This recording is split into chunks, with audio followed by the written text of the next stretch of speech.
heute Nacht zum ersten Mal auf unserem eigenen Territorium auch mit bereits regulären Soldaten geschossen. Seit 5:45 Uhr wird jetzt zurückgeschossen.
Muy buenas noches, queridos amigos.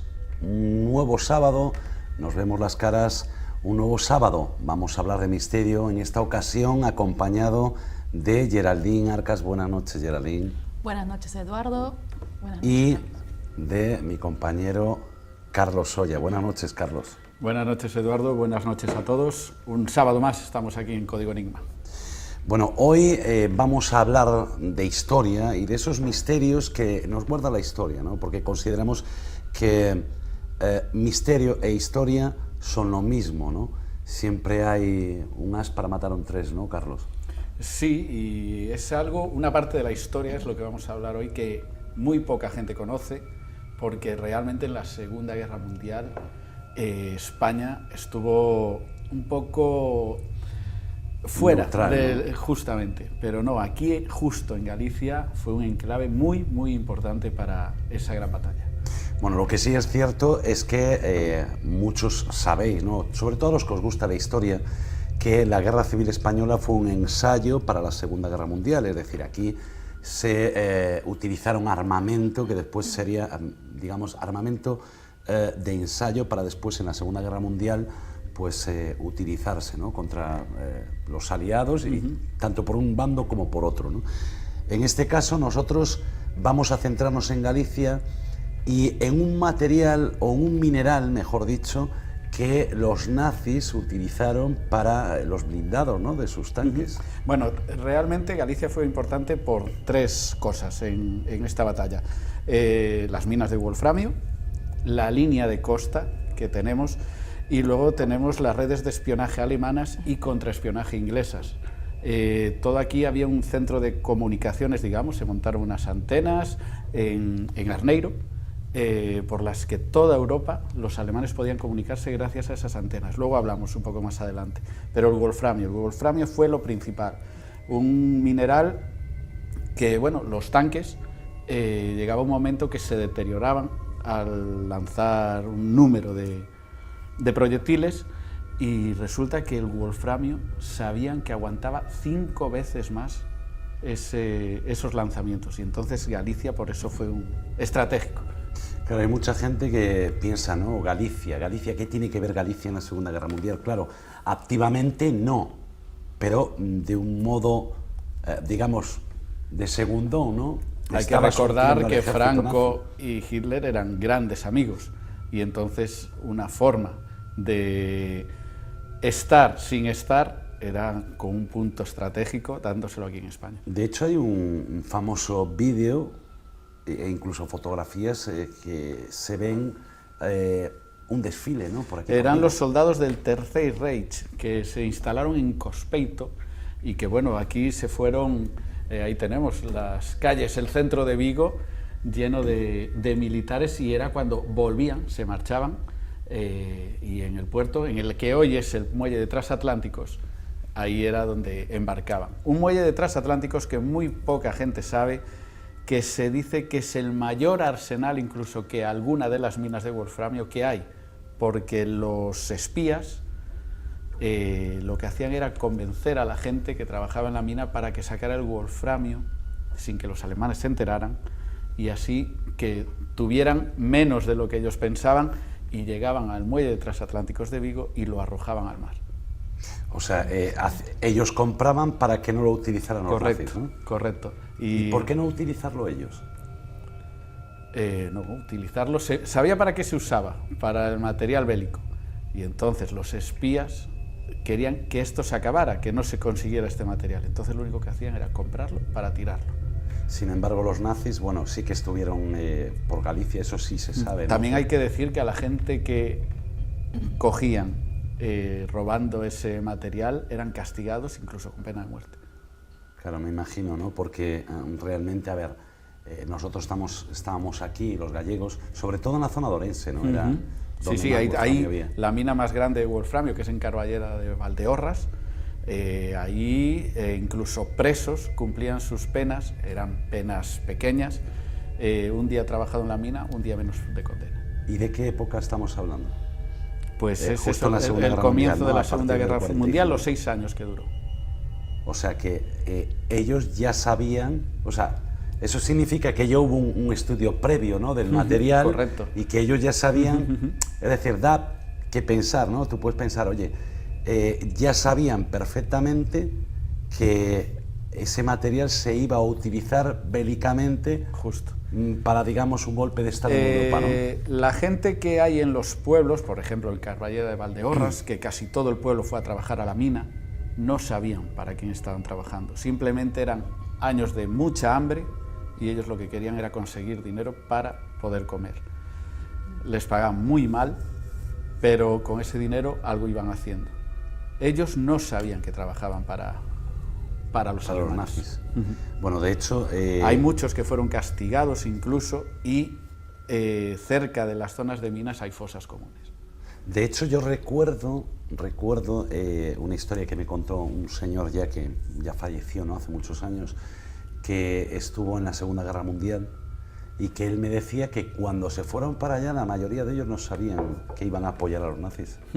Sí. O sea, ellos iban, pero alistados y tal, con una promesa económica, obviamente. Luego también se habla en el pueblo de Carballeda de Valdeorras que ciertas personas escondían a judíos, ya sabemos, judíos y alemanes, más bien los alemanes que tenían todo en contra de los judíos, el miedo que tenían a ser cazados, digamos, y eso fue uno del centro neurálgico, digamos, de las minas de wolframio. Bueno, tú te refieres, una de las historias más conocidas son las hermanas Touza. Sí, señor. En Rivadavia, que hablaremos de ello, porque a mí me parece una de las historias más bonitas cuando todos recordamos la película de La lista de Schindler, ¿no? Que un señor rescataba y salvaba a muchas personas haciéndolas trabajar en una fábrica de armamento, pero yo creo que de alguna manera él se lucraba, ¿no? de su trabajo y ganó mucho dinero, ¿no? Sin embargo, lo que muy pocas personas saben es que aquí en Galicia hubo 3 hermanas, las hermanas Touza, en Rivadavia, que sí salvaron muchas vidas, muchísimas vidas de judíos, ayudándoles a cruzar a Portugal, ¿no? Correcto. Y más cosas que pasó durante la Segunda Guerra Mundial en Galicia. Hubo batallas. Por ejemplo, el submarino U-670 fue atacado por un bombardero británico al oeste de Finisterra y fue traído hasta el puerto de Bouzas, aquí en Vigo, para ser reparado. Incluso tengo entendido que aquí en la ría de Vigo hay un par de submarinos. Sí que hubo batallas aquí en Galicia.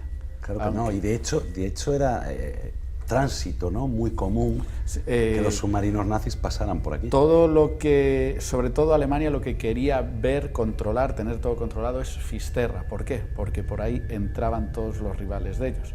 Y entonces querían tener controlado sobre todo Fisterra. Luego hablaremos, como dije, de las torres de Arneiro, que era una de las formas de vigilar. Y eso, Galicia es mucho más importante de lo que la gente se puede imaginar en esta Segunda Guerra Mundial. Claro, un conflicto que, traspasó fronteras, un conflicto en el que hubo millones y millones de víctimas, un conflicto en el que yo creo que fue la crueldad del ser humano en su máximo esplendor, ¿no? Y existen historias que, bueno, podríamos estar toda la noche hablando, ¿no?, de las salvajadas que se hicieron a lo largo y ancho de Europa, pero lo que repetimos, lo que muy poca gente sabe, es que Galicia tuvo un papel muy importante, no a propósito, digamos, ¿no? La gente no tenía la culpa, ¿no?, pero muy importante en cuanto a todas esas matanzas, ¿no?, porque ellos, claro, con sus tanques eran 5 veces superiores al resto. Y hay otra cosa, una edificación que seguramente hemos pasado todos por delante de ella y no sabemos lo que es. Cuando pasas por debajo del puente Rande, a mano izquierda, ves un pequeño muelle, pues ese, junto con el muelle de transatlánticos de Vigo, era donde se cargaba el wolframio, y al lado vemos una pequeña edificación, hoy en día solo quedan las paredes de fuera, que eso era la antigua fábrica conservera del Alemán, era conocida así, y ahí, de una forma, digamos, no de extraperlo, pero un poco más escondida, también era un gran sitio para cargar wolframio. Bueno, antes hablabas de las telecomunicaciones y nos decías, bueno, lo hablamos después, ¿qué hay de telecomunicaciones aquí? Porque por lo visto hay muchas antenas, ¿no? Sí, bueno, muchas, concretamente hay 3, están en Arneiro y son 3 antenas, ahora contaremos cuál ha sido el final de esas antenas, pero son 3 que están estratégicamente puestas, forman una línea recta, y en esa línea se dice, y está comprobadísimo, que sin estas 3 ubicaciones, el resto de Europa, tanto por mar como por tierra, no podrían comunicarse entre los alemanes. Sin estas 3 torres colocadas aquí en Galicia. Es decir, que era, vamos, el punto estratégico total, ¿no?, para la telecomunicación en Europa. Sí. Era algo que, si estaban ahí, tenían toda Europa controlada. Hay un problema. Ahí tenemos una de ellas. Tenemos también imágenes de la ubicación, cómo estaban colocadas y todo. Y hay que decir, el final de estas antenas, ¿cuál fue? Otra vez, no cuidamos un patrimonio histórico realmente. Estas son de las últimas imágenes que quedan de ellas. Un temporal hace un par de años las tiró abajo. Solo han quedado ahí están. Y bueno, luego la gente que se dedica a recoger la chatarra se encargó del resto. Bueno, tú, Geraldine, estarás alucinando, ¿no?, porque no conocías esta historia. No, claro, no conocía, y mira qué importante es que la gente pueda saber un poco más, ¿no?, que Galicia también estuvo de alguna otra manera, participó en todo esto, ¿no?, de una manera que los engañaron, ¿no? Sí, porque yo creo que los engañaron, ¿no?, realmente. Sí, bueno... a ver, los engañan, algunos lo sabrían, pero que sí, en general todo el círculo tú ibas de a matar el hambre de tu familia, justo, ¿no? Franco, vuelvo a decir, tenía una amistad con Hitler que se sabía que íbamos a participar en esta contienda. Pero es que la gente que trabajaba en las minas de las aldeas es porque había que alimentar a la familia. Eran épocas de hambre y entonces... Ahí vemos en pantalla la cobertura, eso, ¿no?, es que la tenían cobertura de las 3 antenas, correcto. Sí, era una cobertura... A ver si podemos seguir viendo, mira, cogía casi más todo. o menos hasta Rusia, ¿no? Sí, cogía toda Europa y ya ves de... Parte de Inglaterra, claro, que era estratégico porque es la costa que da hacia el resto, hacia Francia. Correcto. Y todo por ahí. Eran antenas muy importantes. Claro, África y luego la potencia que tenían. Sí. Y si después ves ahí en las imágenes, el arco que coge de océano, al rival lo tenías controlado desde mucho antes. Sí, es alucinante. Claro, nosotros ahí lo vemos en pequeño, pero realmente estamos hablando de una distancia enorme, ¿no? Sí. Claro, claro. Y es increíble ya en aquella época qué tipo de telecomunicaciones tenían. ¿Qué no tendremos ahora? Ahora con mucho menos. Imagínate. Correcto. Bueno, siguiendo con la historia de estas antenas, ¿tú crees que...? Se me olvidó decirte un dato, el alcance era de más de 1000 kilómetros sobre tierra y de 1200 sobre el mar. Desde una, luego al ir pasando, abarcaba más. Claro, porque en el mar se amplía, ¿no?, la señal. Correcto. ¿Tú qué sabes de eso? Correcto. Se amplía la señal. Y luego en otros países había una solo, aquí había 3, y iban pasando las ondas de una a otra. Impresionante. Es increíble, sí. Sí, es increíble. Bueno, cosas que no sabemos, ¿no?, de Galicia, cosas que muy poco se hablan de Galicia, y que nosotros esta noche pues queremos acercar, ¿no?, a todas las personas que nos están viendo. Igual que en cualquier otra parte de España, que hablaremos de muchas historias que nadie conoce y que o muy pocas personas conocen y que son curiosas, ¿no? Porque en este caso, me reitero, ¿no?, pero ¿por qué todo esto me imagino que se construiría antes de que estallara la Segunda Guerra Mundial? ¿Y con qué intención? Es decir, ya era una muerte anunciada. Es como estás preguntando si ya se sabía que iba a haber. Ya se sabía, claro, que nosotros de alguna manera, ¿no?, permaneciendo neutral, posiblemente de una forma también estratégica, España permaneciera neutral para que esas antenas, todo ese negocio que se iba a formar ahí, no fuese destruido. Hay ¿no?, que recordar que España acababa de salir también de una guerra y ya está muy tocado el país. Entonces, involucrarse de lleno en otra batalla era el final. Y bueno, se mantuvo al margen, pero realmente fue un sitio estratégico.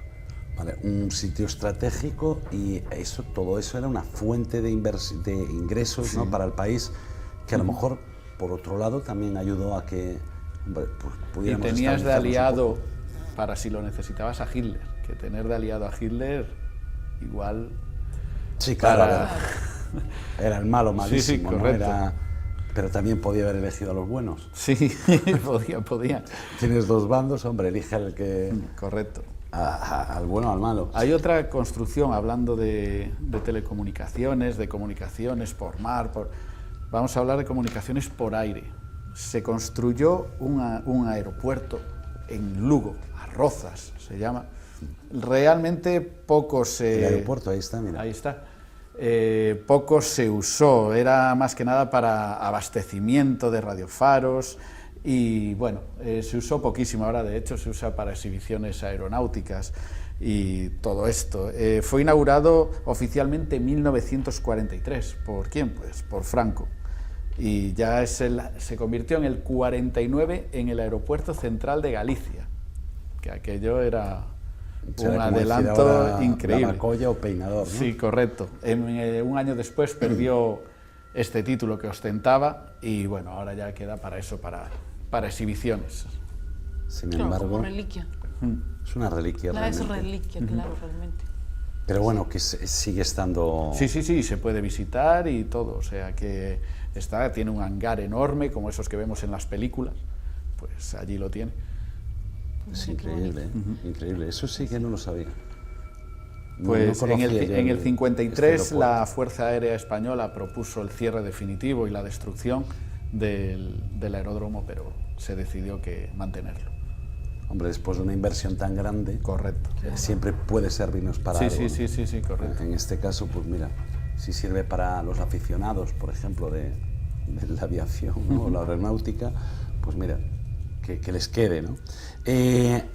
Vamos ahora ya a adentrarnos en esas minas de wolframio. Vamos a hablar un poquito más sobre ellas.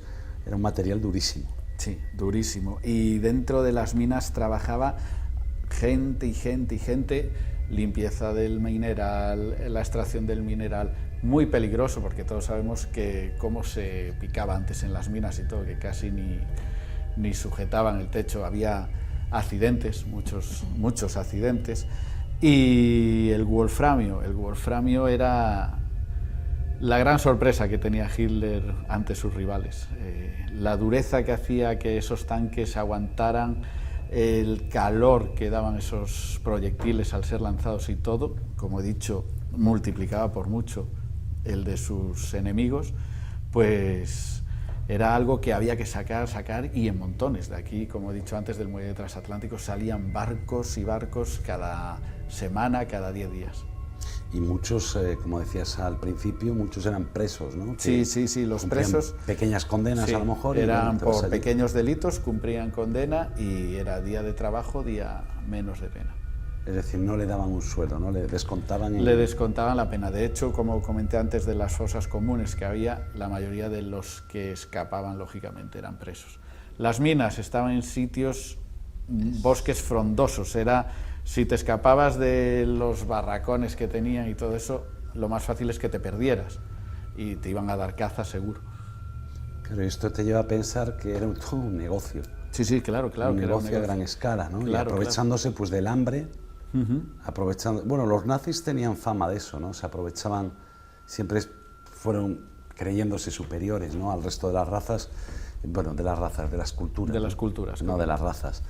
Según ellos éramos razas, ¿no? Y querían ahí al perfecto, y fíjate que era un enano feo el que representaba a esa perfección, ¿no? Sí, correcto. Es que es increíble.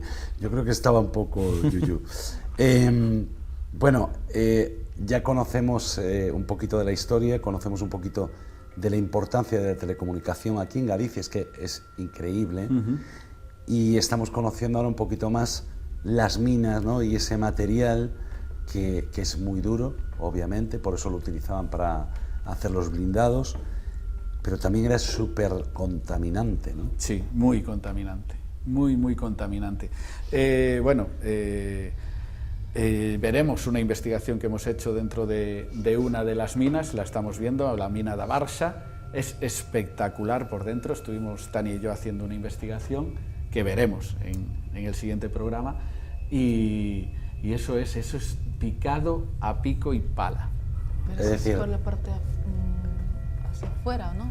Sí, eso es la entrada a la mina, y bueno, es todo así, pero es increíble como, mira, todas las grutas que hay y todo hecho a pico.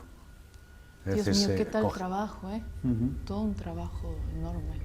Y ahí claro, cogían, agarraban pico y pala y para adentro. Sí. O sea, de hecho, en esta mina que bajamos 2,5 pisos, casi 3 hacia abajo, pues hay sitios en los que se ve que han empezado a picar y han tenido que parar. No sabemos, creemos que es porque aparecía agua, porque de hecho justo esa está inundada, pero también me imagino que sería por la dureza sería mucho más duro, porque claro, cambia el mineral. No, y porque a lo mejor también hubiera desprendimientos, ¿no? No, en teoría era muy difícil que hubiera desprendimientos, pero cuando los había, como he dicho antes, sí que era, accidente que quedaba allí mucha gente, pero en esta de las Barsas parece ser que no hubo ningún accidente, simplemente se dejó de picar en esos sitios. Yo creo que es por eso, por lo que he comentado, que aparecía agua. También te digo que me parece increíble la forma que tenían, porque yo creo que en muchos sitios tenían que estar picando tumbados, porque no entraba ni a gatas nadie. O sea que era aún encima, ¿no? Una incomodidad estar allí dentro. Correcto. Wow. Y lo que tenía que ser, nosotros entramos con linternas, con todo el aparataje que tenemos, y era peligroso. Me imagino estar allí con aquellos farolillos que llevaban. Claro, o sea, estamos hablando de otra época, no había ni siquiera la herramienta, ¿no? Era como la de ahora. Correcto. Porque hoy en día, bueno, te llevas un picador, es difícil, pero bueno, es un picador eléctrico, un picador a batería o lo que sea, y bueno, vas haciendo algo. Pero de aquella sería un hueco a lo mejor de 30 centímetros, estar ahí dando, hasta que ibas abriéndote el ancho allí, ¿no? Ibas sacando toda la piedra. Yo creo, estoy alucinando con la historia, porque es muy importante Galicia en muchas partes de la historia, ¿no? En todas las partes de la historia es muy importante Galicia. El gran reino de Galicia. Si la gente se pone a investigar ahora que se busca mucho en Google, acontecimientos históricos, en muchos de ellos, en la mayoría de ellos está Galicia. Si no es de una forma, es de otra. Incluso en acontecimientos que han pasado en América del Sur, siempre aparece Galicia. Hablando de eso, ¿no?, de los acontecimientos de Galicia y América del Sur, nos vamos un poquito desviando del tema, pero volvemos a retomarlo. Geraldine, yo recuerdo cuando tú viniste por primera vez aquí a España, tú me decías a mí que habías visto muchísimas veces Galicia en la televisión. Sí, claro, muchas veces. Y yo recuerdo que te llevé a Santa Tecla, sí, al poblado para mí celta. fue emocionante. Yo lo vi en un documental en Perú y me pareció alucinante. Incluso me emocioné, ¿no? Bueno, yo lo pienso y me emociono. Se echó a llorar y todo, se echó a llorar. Y decía yo, ¿pero por qué? Y yo creo que es porque ninguno de nosotros valora lo que tenemos, ¿no? Esa riqueza, tanto cultural, gastronómica, no te digo nada, sí, bueno, que si nos ponemos a comer lo desbordamos ya. Bueno, la gastronomía acá nuestras también, fiestas, bueno, nuestras costumbres, yo creo que al igual que en cualquier lado, ¿no?, pero es que hay en otros sitios que la gente se siente muy orgullosa de sus tradiciones y nosotros aquí parece que nos avergonzamos, ¿no? Y estamos en la tierra de la magia, la tierra de las meigas. Yo siempre que entrevisté a alguien de fuera, siempre me dijo qué suerte tienes de vivir en Galicia. Y no sé por qué. Por algo será, ¿no?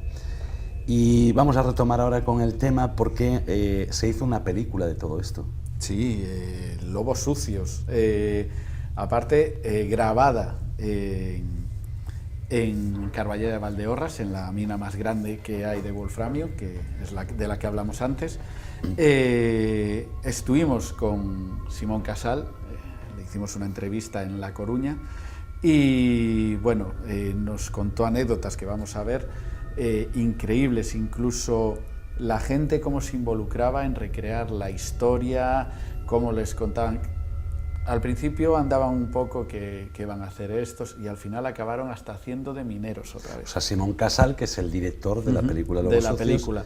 Bueno, aquí en Galicia lo conocerá mucha gente por participar en series de la televisión de Galicia, documentales importantísimos y vamos, aquí en Galicia es muy conocido. Y Lobos Sucios yo creo que lo ha catapultado vamos, ya a nivel nacional. ¿Ves cómo e al final internacional? es que en Galicia tenemos de todo? Claro, claro. ¿Qué más necesitamos, no? Eso es. Un buen director de cine, que además, nosotros vimos la película, sí, sí. nosotros antes que tú. Sí, un par Porque de días antes. se te ocurrió a ti la idea de hablar de esto y nosotros, como nos dijimos, vamos a ver si hay alguna película de esto. Y descubrimos Lobos Sucios. Lo vemos y nos pareció chulísimo. Sí, ¿verdad? interesante, sí. A mí me Hay encantó. que agradecer a Simón Casal y a la productora las facilidades que nos dio. Ningún problema, la entrevista concedida a las primeras, que usáramos el tráiler, que usáramos lo que quisiéramos de la película, facilidades. Un gallego nunca dice que no, Nunca no dice sabe que no. decir que Eso no. es. A otro por lo menos. Entonces, bueno, ¿te parece si vemos el tráiler? Vamos allá.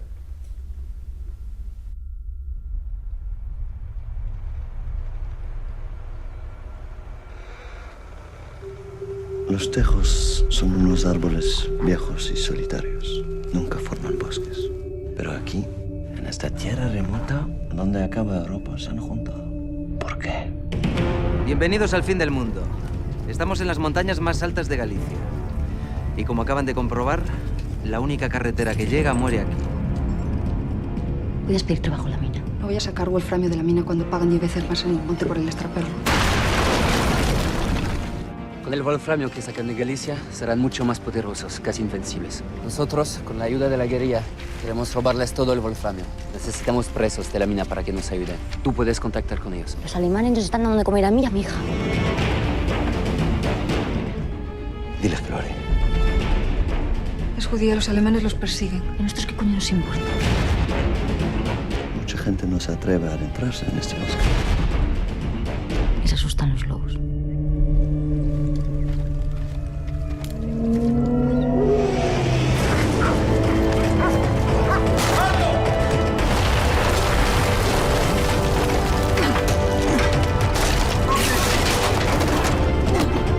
¡Alto disparo! Es la vida de unos hombres que se la han jugado por vosotros. Se lo debemos.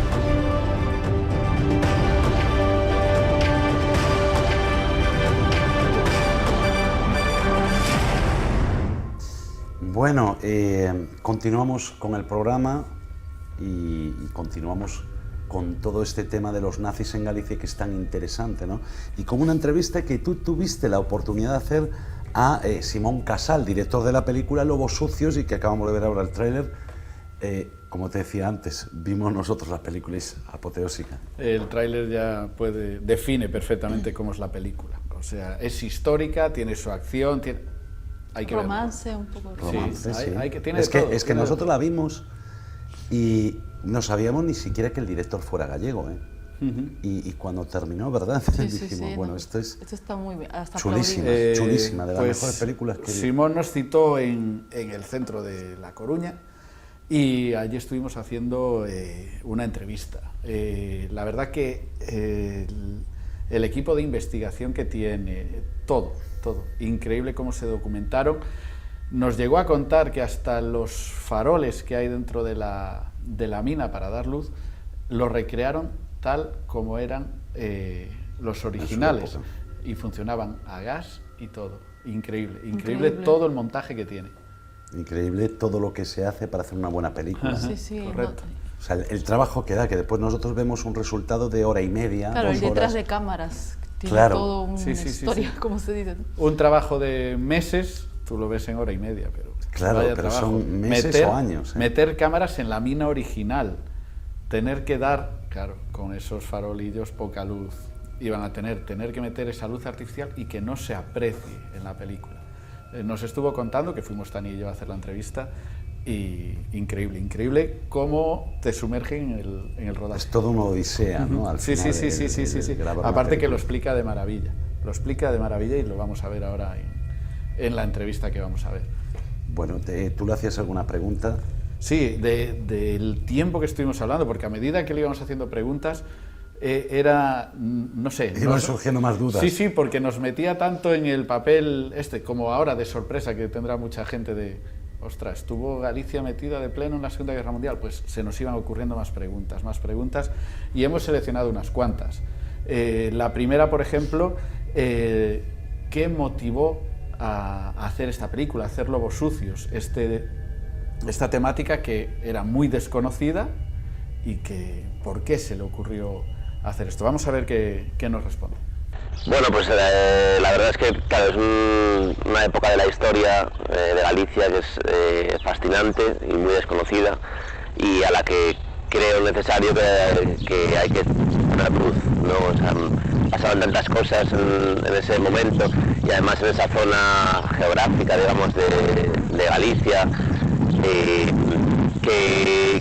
no se ha explorado, que no se ha contado en ningún momento antes, creo. Solo el trabajo de historiadores, en algún libro hay, pero no se había, digamos, profundizado pues a través de un medio como es la ficción, ¿no? La ficción cinematográfica. Y Felipe Rodríguez hizo un documental. Felipe Rodríguez es uno de los guionistas de la película y de los creadores. Hizo un documental, un cortometraje documental sobre todo esta mina de la que nos pasamos en la película, y a partir de ahí pues conocí la historia y aluciné con todo lo que se presenta ahí, ¿no? Es una de historias, ¿no? Una mina en la que hay presos republicanos trabajando, digamos, como esclavos, digamos, a cambio de cuando, digamos, cumplir su pena de cárcel, pues la cumplen con trabajos forzosos.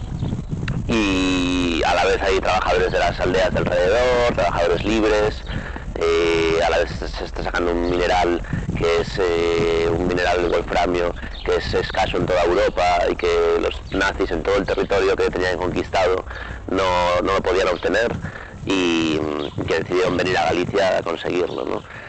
Un mineral que luego pues reforzaba municiones, bombas, incluso las bombas que caían sobre Londres, las V2. Bueno, se condensan tantas historias, tantos hechos históricos que me parecía pues fascinante. Bueno, Eduardo, como puedes comprobar es lo que hablábamos. Lo que lleva a hacer esta película es una parte de la historia que es muy desconocida, y ellos quisieron dar a conocer todo lo que se había sufrido en esos pueblos, todo lo que había sucedido en esa época aquí en Galicia. Claro, querían resaltar porque, bueno, precisamente él es gallego. ¿Él es de esa zona o no? ¿O es de La Coruña? Sí, es de La Coruña. Es de La Coruña. Bueno, pero habrá conocido la historia. Sí, se documentaron de una forma impresionante. Bueno, tiene ya, como he dicho antes, un equipazo. Y la documentación que tienen daba para hacer otras 3 películas más como Lobos Sucios, pero es eso, se centraron en el wolframio, en las minas, y quedó esa maravilla que todos conocéis. Bueno, tú le preguntabas más cosas, él iba respondiendo. Sí. Y cada vez te iba metiendo más en el papel. Increíble, porque hasta parecía que estabas tú inmerso en la película. Le preguntábamos, Tani y yo también, si sabían todos esos trabajadores de la aldea, lo que hablábamos antes, si sabían para quién y para qué sacaban el wolframio.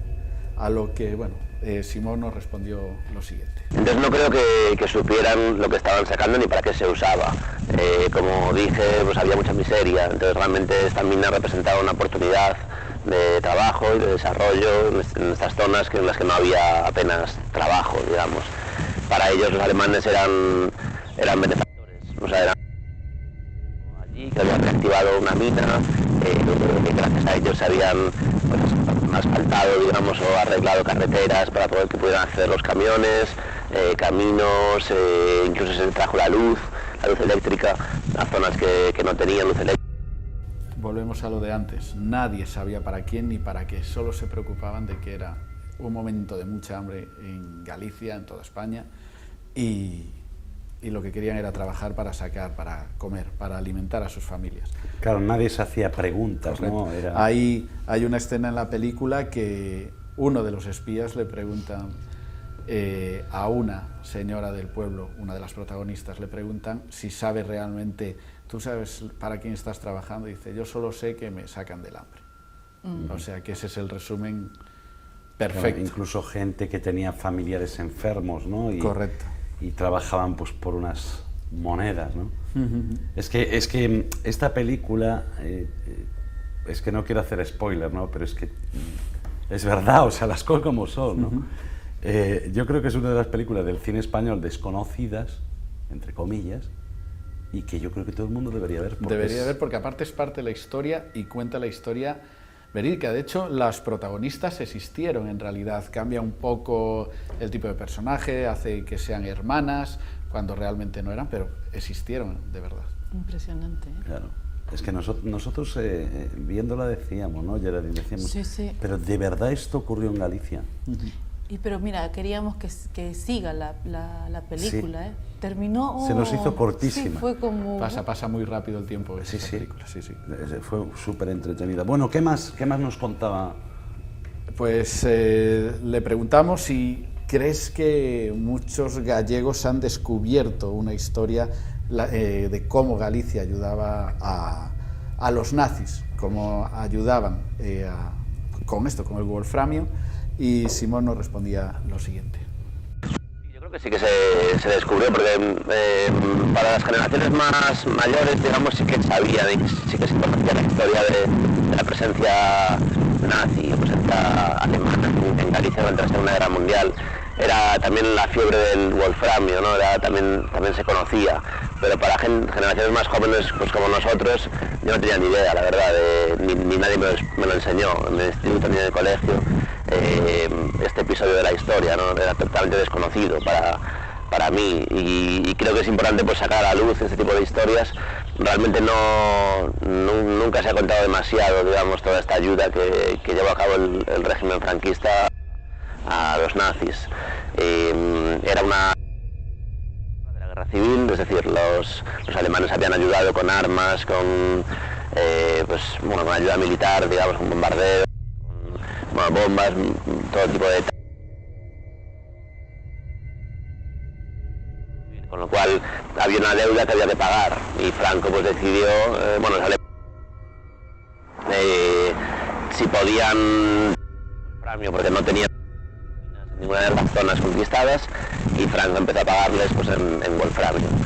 Y esto es la película se cuenta un poco, pero bueno, luego a partir de ahí documental, que es la batalla de wolframio, en la que se cuenta mucho más, de manera mucho más profunda y documentada, y historiadores historiadores, por supuesto, que lo han contado también, ¿no? Lo han contado de manera, pues, con investigaciones serias y rigurosas.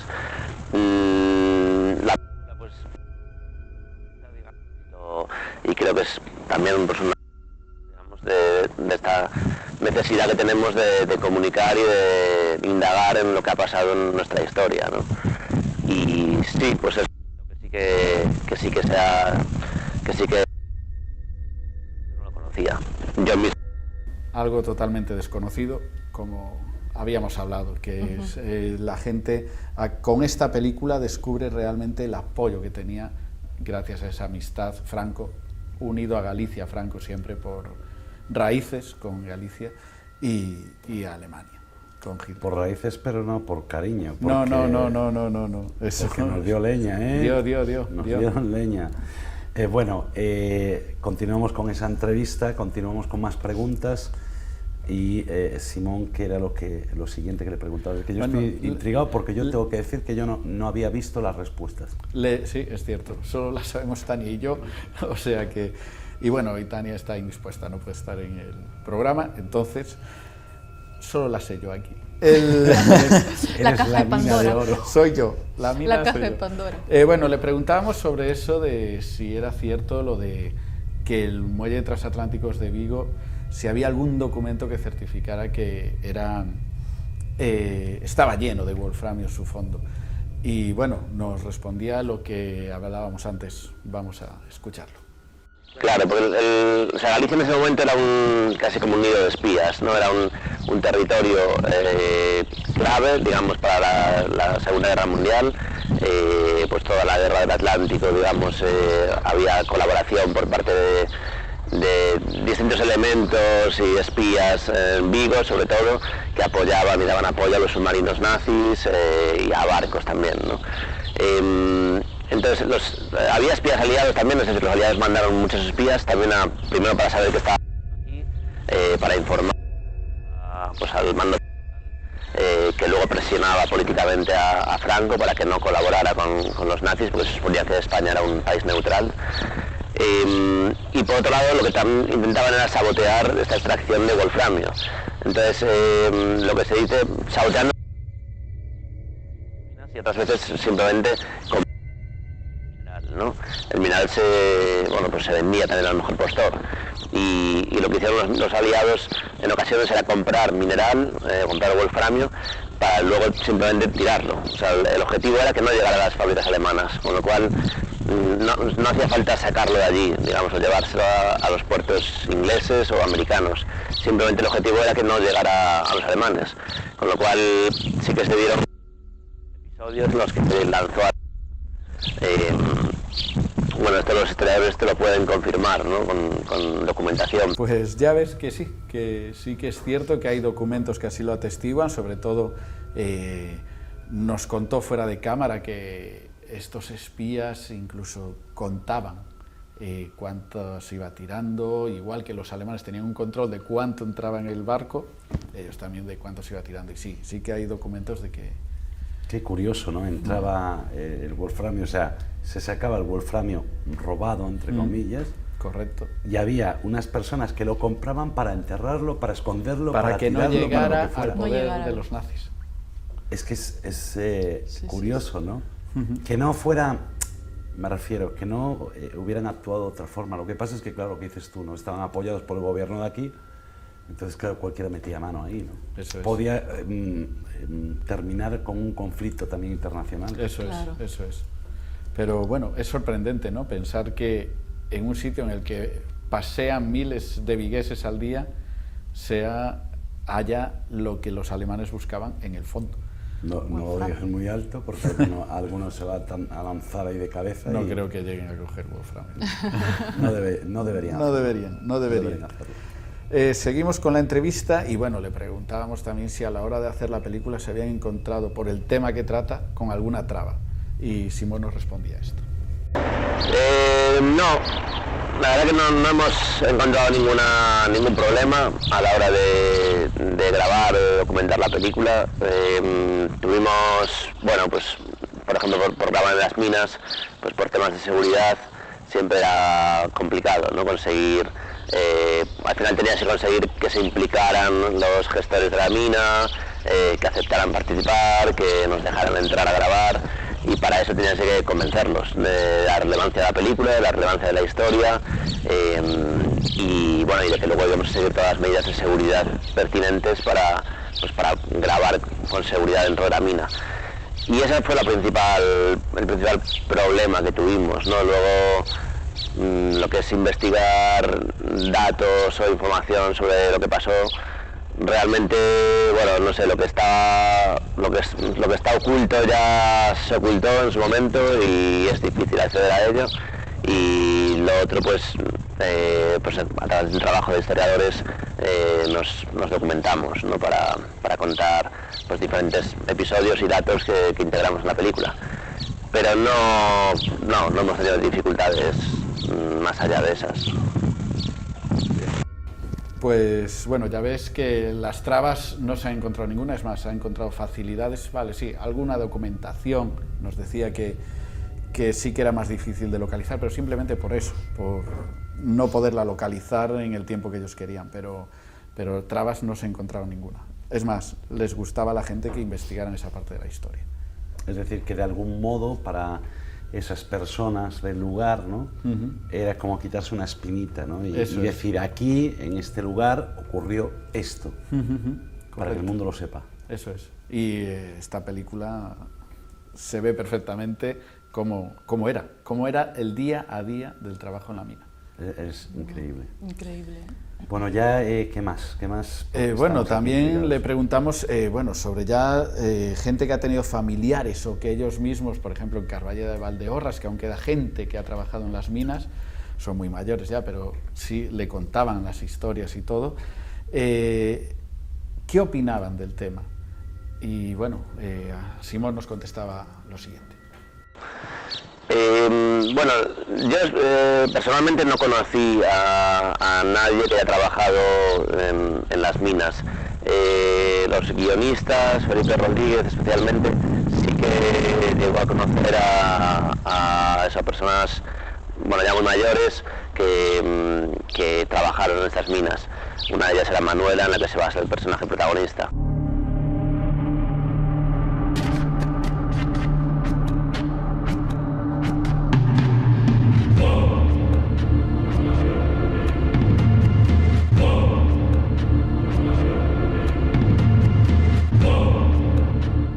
Volvemos a lo mismo. Ellos, mientras entrara dinero en casa para comer y comprar medicamentos para los familiares que los necesitaban y todo, ellos seguían sacando wolframio, sea lo que sea. Desde luego es que muchas veces en muchos lugares del mundo nos encontramos historias muy parecidas, ¿no? Claro. Aquí, por ejemplo, en Galicia tenemos esta. En México, nos comentabas tú fuera de cámaras. Me hace recordar a la montaña de Obsidiana, ¿no? Es un mineral, bueno, un cuarzo negro. ¿Y dónde es? Es en México. No me acuerdo ahorita, se me fue el lugar, pero yo estuve ahí y es inmenso. Y cuando llegas, pues es como una recarga de energía potente, ¿no? Ayuda para el crecimiento personal. La obsidiana, la energía, ¿no? Entra en lo más profundo del subconsciente de la persona, ¿no? Entonces ayuda para desarrollar algunos traumas, o sea, sacarlos a flote, que no quede ahí, sino sacarlos, liberarlos, sanar. Pero es muy fuerte, bueno, trabajar con la obsidiana, tienes que pasar por distintos procesos de otros minerales, de otros cuarzos, ¿no? Se empieza por el cuarzo rosa, después por la amatista y así sucesivamente hasta llegar a la obsidiana, para que te aperture energéticamente y puedas sacar ese dolor, ese trauma, ese sufrimiento. Entonces la obsidiana es muy importante. Yo de México pedí permiso a la montaña de obsidiana y me traje pues un bolso lleno de obsidiana, que me lo dieron, me lo regalaron. Explica eso de pedir permiso, porque la gente igual no sabe, están diciendo pedir permiso y que empezó a picar. Claro.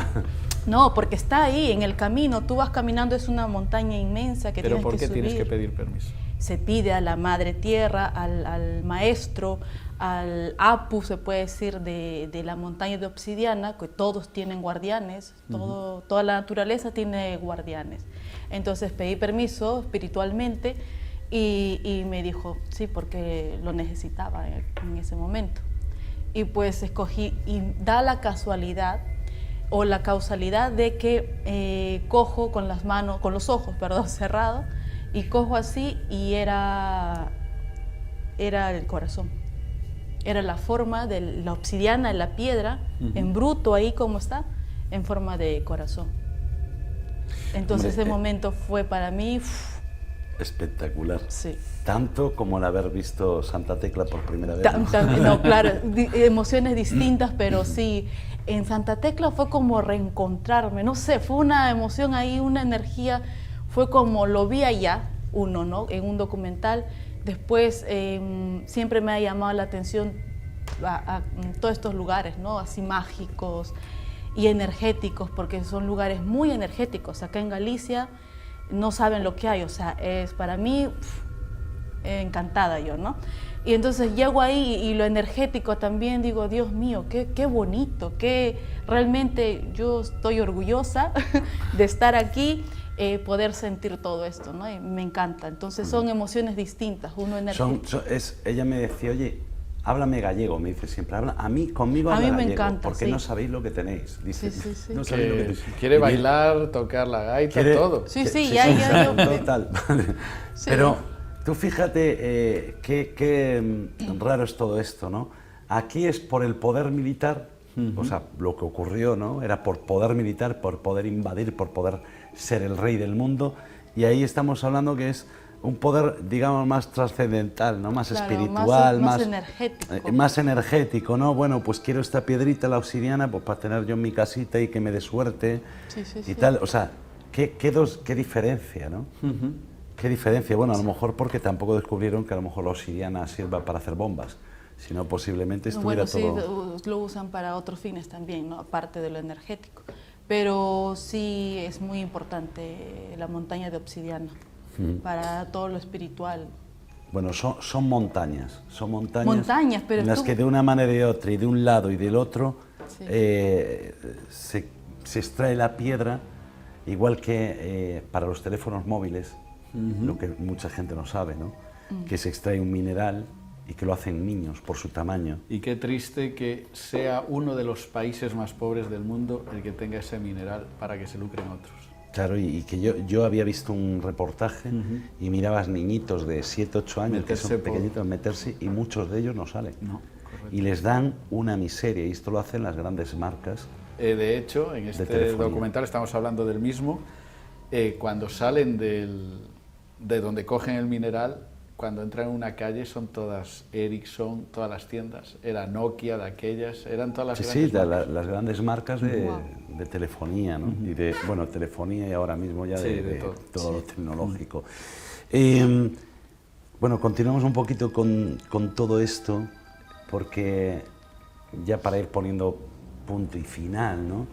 Tenemos algo que contar, y es que nosotros, después de saber toda esta historia, todo lo que te contaba Simón Casal, que por cierto le damos las gracias. Sí, y al que le hice también una pregunta, una 7ª pregunta, de las que todas las que hicimos es la que he escogido, si él cree que Galicia pudo ser uno de los puntos claves en el devenir de esta Segunda Guerra Mundial. A lo que contestó clarísimamente que sí, que sin Galicia la guerra no hubiera sido lo mismo. Era un punto importantísimo para los dos lados, ¿eh?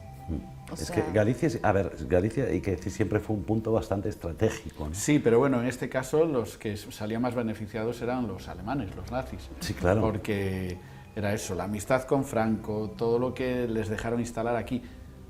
Lo que decíamos, ellos ya sabían que iba a haber conflicto bélico en algún momento, porque eso no se monta de un día para otro. No, por supuesto. Las torres las probaron seguramente años antes. Quién sabe si nos estaban usando ya y nadie lo sabía.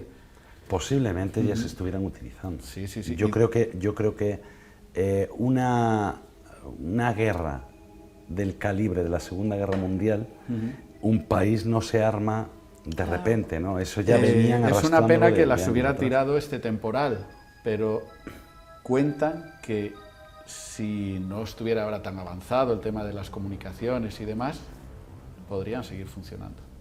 Instalando las baterías en las casetas, que es lo único que queda en pie, las casetas, claro. Ahí se instalarían las baterías y esas torres, si siguieran en pie, se podrían seguir usando. Pero... Increíble. Increíble. Bueno, hablaremos más porque la próxima semana hablaremos también de este tema. La próxima semana tenemos investigación. Pero tenemos una salida y es que nos fuimos a esas minas. Queríamos conocerlas de cerca. Sí, allí fuimos a Mina da Barça y queda en Agudiña. Y la verdad que bueno, ya vimos las imágenes al principio de esa entrada, pero bueno, ya veremos vídeos que hemos grabado dentro. Aislamientos. Aislamiento. Tania se quedó 2 pisos para abajo ella sola y Geraldine certifica que pasaron cosas. Así me pone ahorita la piel de gallina. Dejamos una grabadora en lo más hondo antes de llegar a un sitio en el que ya hay agua, que es eso, casi son 3 pisos para abajo, en el que sorprendentemente no lo vamos a desvelar, pero salen cosas muy fuertes y vamos, allí confirmamos que estábamos Tani y yo. Bueno, pues será cuestión de esperar a la próxima semana y ver todo lo que sucedió. Pues yo sé también que ocurrieron muchas cosas en Geraldine.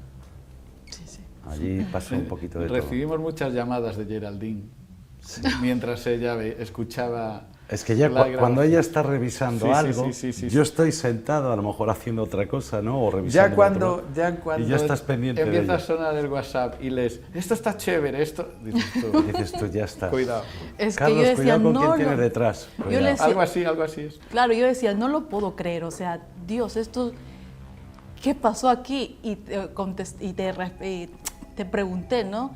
Si habían ido ustedes, o sea, si habían ido otras personas más con ustedes. El equipo, claro. Estábamos allí. Sí, claro. Entonces yo dije, pues esto es apoteósico. Sin ánimo de hacer spoiler.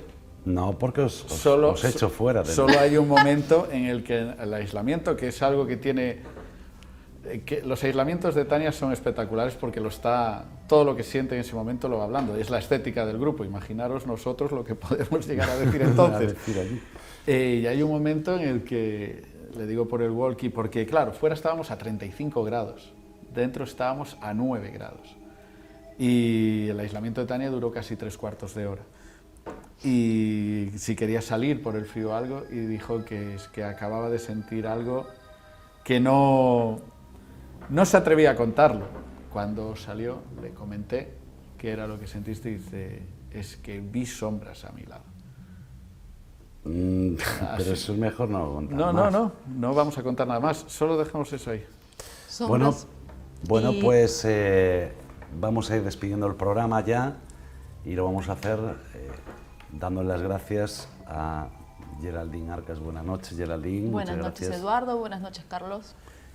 Y Carlos, nosotros nos vemos la próxima semana. Nos vemos la próxima semana. Buenas noches, compañeros, y a las 10 el próximo sábado. Aquí estamos otra vez. A ver si desciframos un nuevo código enigma con todos vosotros. Ya sabéis, medios de contacto, escribirnos, vernos, observarnos, darnos vuestra opinión, y aquí no hay like, pero en nuestro canal de YouTube sí.